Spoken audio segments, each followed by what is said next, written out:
इस वीडियो के 25 क्वेश्चंस में जो सब्जेक्ट्स कवर हैं वो हैं constitutional law, Hindu law and Muslim law. और एक्ट हैं constitution of India, Hindu succession act 1956, special marriage act 1954, Hindu marriage act 1955, Hindu adoption and maintenance act 1956 and dissolution of Muslim marriage act 1939। तो आइए शुरू करते हैं। Question number 101, which of the following doctrines were developed by the court to control the administrative actions in India? Administrative action को control करने के लिए कौन सा डॉक्ट्रिन बनाया गया?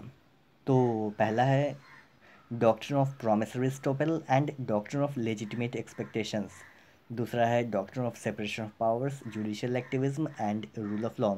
तो ये दोनों है, तो ऑप्शन नंबर सी हमारा both A and B right answer है। Next question number 102, a writ of mandamus will not lie against the. Writ of mandamus किसके अगेंस्ट लाई नहीं करता है? तो ये प्रेसिडेंट ऑफ इंडिया के अगेंस्ट लाई नहीं करता है। तो ऑप्शन नंबर ए हमारा राइट आंसर है। और इसका रेफरेंस मिलेगा आपको कॉन्स्टिट्यूशन के आर्टिकल 361 में, जो प्रोवाइड करता है protection.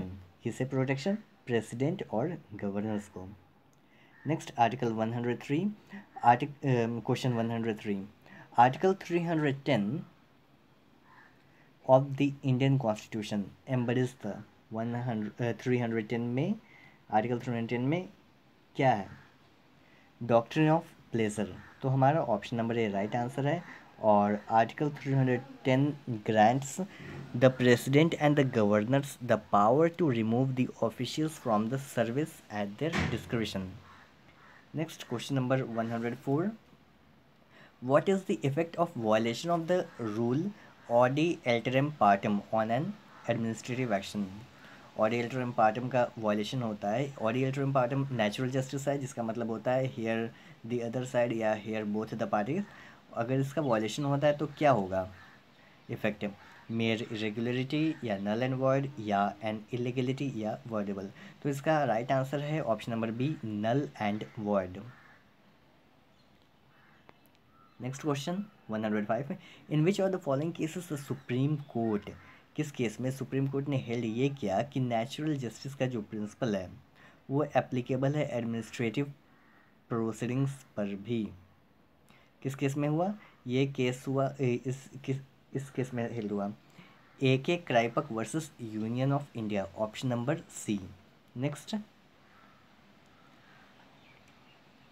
When reviewing administrative action the court's duty is to confine itself to the question of legality, what is are the grounds for judicial review? तो पहला है committed an error of law और exceeded its powers, ये सही है। Option number B, breach of natural justice और decision without reason, ये भी सही है। तो हमारा option number C, both and B right answer है। Next question 107, writ of prohibition can not be issued against, किसके अगेंस्ट इशू नहीं हो सकता है writ of prohibition? Executive body के अगेंस्ट इशू नहीं हो सकता है। तो ऑप्शन नंबर ए हमारा राइट आंसर है। Next question, writ of quo warranto can be filed by, quo warranto का रिट किसके द्वारा फाइल किया जा सकता है? पहला, any person aggrieved by public office. दूसरा, an executive in his official capacity. C, तीसरा, any private person whether aggrieved और नॉट। तो ऑप्शन नंबर सी हमारा राइट आंसर है। और को वारंटो रिट कौन सा है? Covenantal writ is a writ or legal action requiring a person to show by what authority, warrant, an office or franchise is held, claimed or exercised.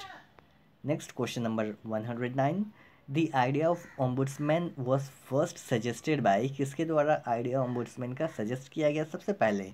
तो ये मोतीलाल चिमनलाल सेतलवड के द्वारा किया गया। तो ऑप्शन नंबर डी हमारा राइट आंसर है।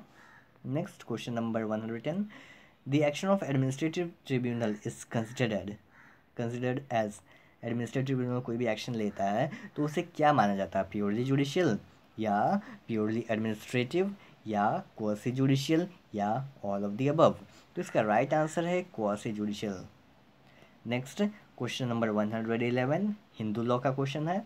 Mitakshara is a commentary on, किसके ऊपर मिताक्षरा कमेंट्री है? ये है यज्ञवल्क्य स्मृति पर।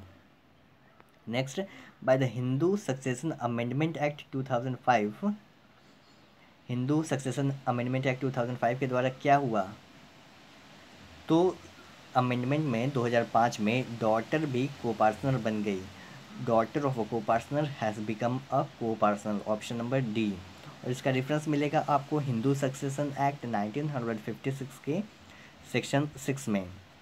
सेक्शन 6 है devolution of interest in coparcenary property. Next question number 13,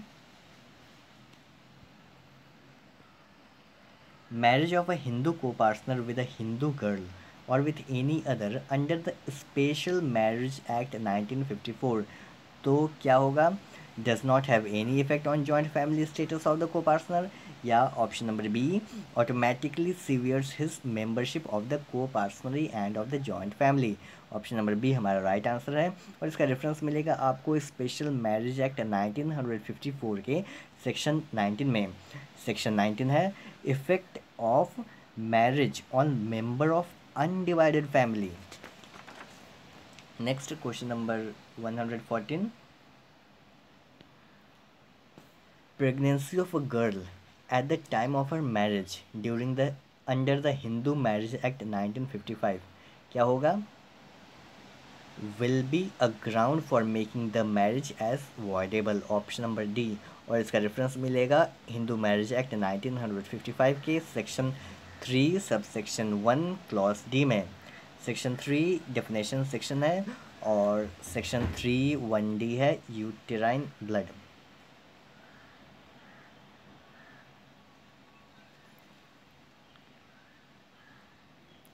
next question number 115, Sapinda relationship under the Hindu law towards the father's and mother's side extends up to, कितने degree तक extend करता है?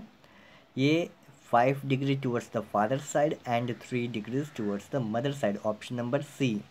और इसका reference मिलेगा आपको Hindu marriage act के section 3 clause F sub clause 1 में।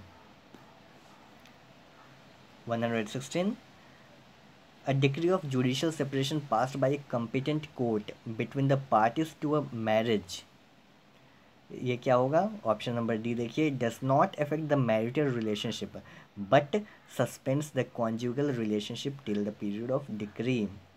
और इसका रेफरेंस मिलेगा हिंदू मैरिज एक्ट के सेक्शन 10 में। सेक्शन 10 है judicial separation.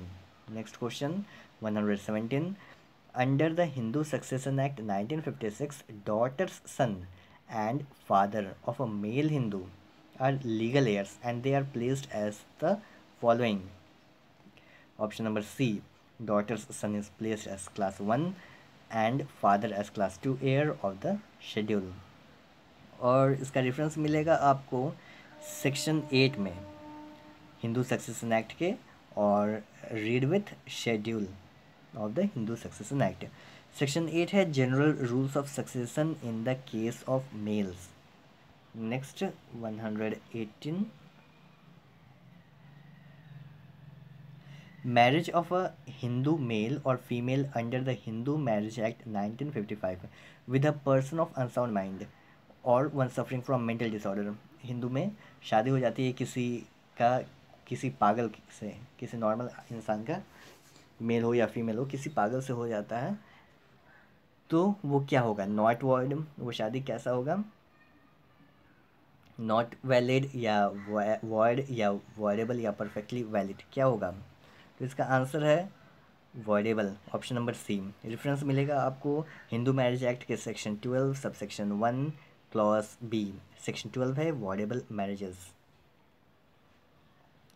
Next 119, a child to be adopted under the Hindu Adoptions and Maintenance Act 1956 should be a child belonging to any religion, या option number B should be a child belonging to Hindu religion and below the age of 15 years, तो option number B हमारा right answer है। और इसका reference मिलेगा आपको Hindu adoption and maintenance act 1956 के section 10 में। सेक्शन 10 है persons who may be adopted.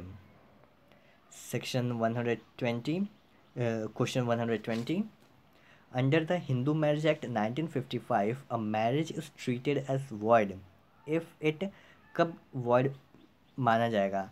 When it contravenes the condition given under sections 514 and 4 of the Hindu 514 and 5 of the Hindu marriage act.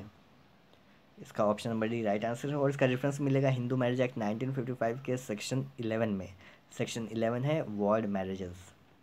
Next question 121, a marriage prohibited under the Mohammedan law by reason of difference of religion if done. Muslim law में, Mohammedan law में कोई marriage prohibited है, क्यों prohibited है? Because of the difference in religion, अलग अलग religion के दो लोग हैं इसीलिए प्रोहिबिटेड है।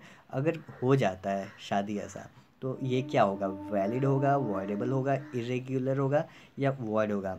तो इसका option number C right answer है, इरेग्युलर होगा। Question number 122, according to section 4 of the resolution of Muslim marriage act 1939 apostasy from Muslim by apostrophes from Islam of a Muslim wife. Muslim wife है, Islam को छोड़ देती है, एपोस्टेसी मतलब स्वत्याग, अपने धर्म का, मुस्लिम वाइफ है अपने धर्म का त्याग कर देती है, तो सेक्शन 4 के तहत में dissolution of Muslim marriage act 1939 के सेक्शन 4 के तहत में क्या होगा? Will dissolve her marriage ipso facto, या option number B will not dissolve her marriage ipso facto. तो ऑप्शन नंबर बी हमारा राइट आंसर है।